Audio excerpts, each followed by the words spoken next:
আবার একটা নতুন ব্লগ নিয়ে চলে এসেছি। আগের ভিডিওতে বলেইছিলাম যে আরও নতুন নতুন অনেক মন্দির তোমাদের দেখাবো পরের ব্লগে। সেই মন্দিরগুলোই দেখানোর জন্য আবার এই ব্লগটা করছি।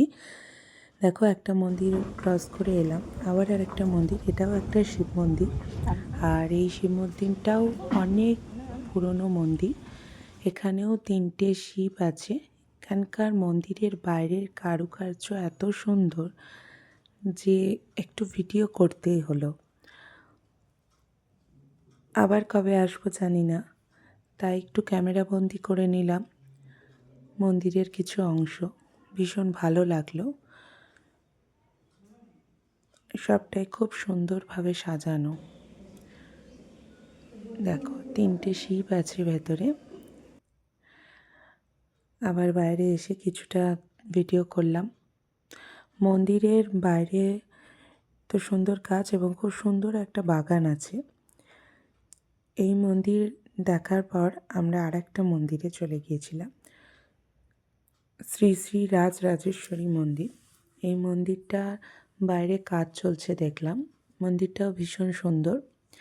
বাইরে ভাঙা 2টো মন্দির দেখলাম, চোখে পড়লো। সেই মন্দিরগুলোর ব্যাপারে জানতে পারলাম না, যাই হোক, হয়তো ওখানকার বাসিন্দা যারা আছেন তাদের কাছে জানা যেত। এই মন্দিরটিতেই ভোগ পাওয়া যায় শুনেছি, কিন্তু আগে থেকে জানান দিতে হয়, তাহলে নিশ্চয়ই ভোগের ব্যবস্থা ওনারা রাখেন। আমরা হঠাৎই এসেছি, তাই জন্যে ভোগ পেলাম না। নেক্সট বার যদি কোনো দিনও আসি তাহলে অবশ্যই আগে থেকে যোগাযোগ করব যাতে ভোগটা পাই। ভীষণ সুন্দর, ভেতরের মন্দিরের সবটাই ভীষণ সুন্দর। ক্যামেরা করা যাবে না, তাই জন্যে একটুখানি হালকাভাবে করলাম। যাই হোক, এরপর আমরা এই মন্দিরের ভেতরে অনেক মাছ আছে দেখলাম। মন্দিরের বাইরে আর একটা মন্দির আছে মাঠে, সেই মন্দিরটাতেও গিয়েছিলাম, সেই মন্দিরটাতে দেখলাম। আর কিছুটা এগিয়ে এসেও আর একটা মন্দির আছে। এই মন্দিরটা বন্ধ দেখলাম, ভবানীশ্বর মন্দির। এই মন্দিরের সামনে একটা বিশাল বড় মাঠ আছে।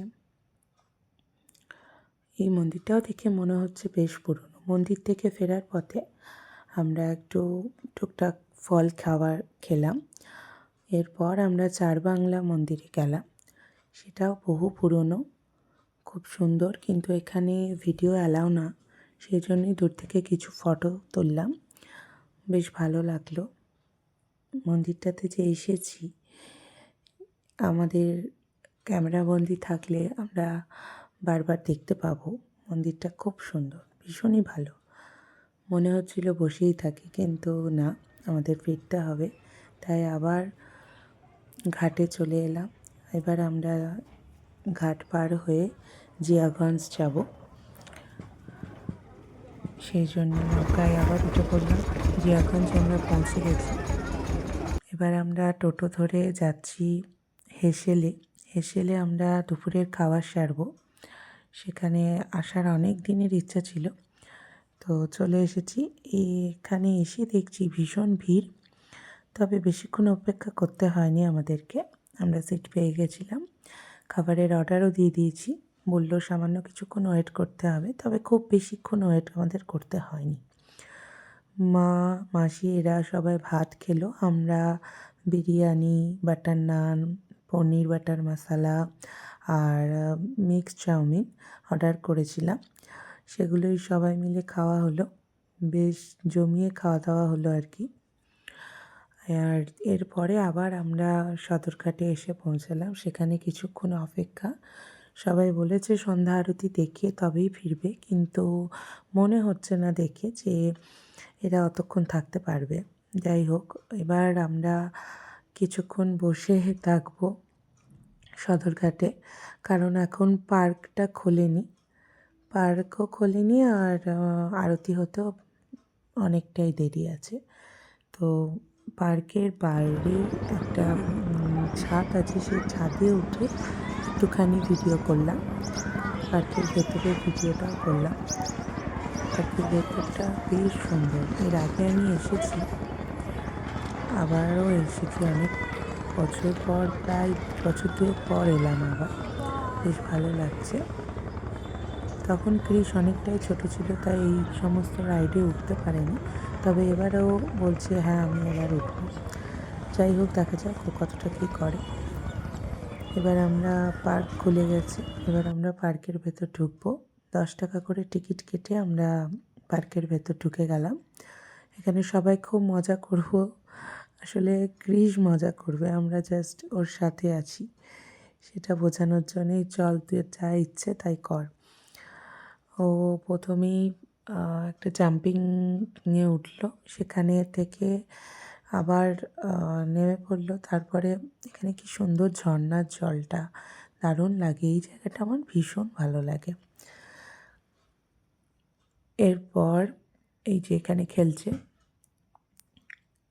এরপরেই ও একটা কি দোলনার মতন আছে সেখানে উঠেছিল, সেখানে উঠেও খুব ভয় পাচ্ছিল, নেমে পড়েছে, তাই এখানে বেশ মজা করেছে।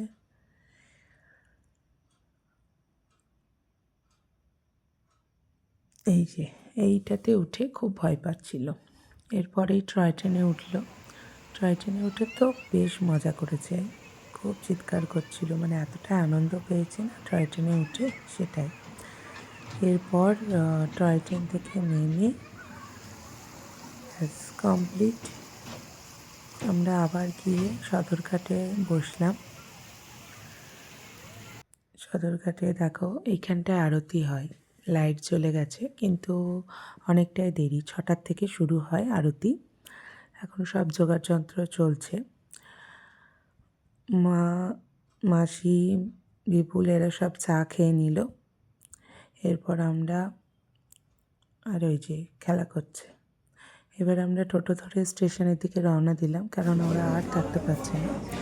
এরপরে টিকিট কেটে ব্যাস স্টেশনের ভেতর ঢুকলাম, ট্রেন আসার অপেক্ষা। ট্রেন এলেই বহরমপুর ফিরে যাব আবার আমরা। বেশ ভালো লাগলো, সারাদিনটা বেশ ভালো কাটলো। তোমাদের কেমন লাগলো ভিডিওটা দেখে জানিও।